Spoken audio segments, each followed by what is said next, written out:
আসসালামু আলাইকুম ভিউয়ার্স। দেখুন, আলামিন ভাইয়ের সাথে আমি এখন নদী ভ্রমণে আছি। আমাদের ঘাট থেকে কিভাবে যাইতেছ দেখুন।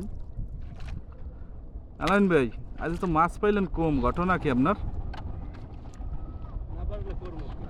তাই আল্লাহ না দিলে মানে আল্লাহর উপরই ভরসা রাখতে হইবে। যদিও দেখুন, এই যে নৌকার পাল তুলে দিয়েছে ভাই, এই যে নদী।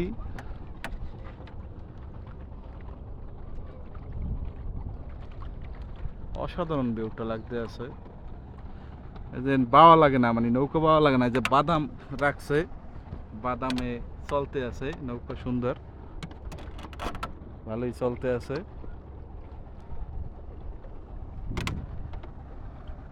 আলান ভাই, এত বাওয়াটাও লাগে না, আমের মনে করেন বাতাসে লই যায় না, রাশি কত ভালো না। এই যে আলান ভাই চিংড়ি মাছ পাইছে একটা,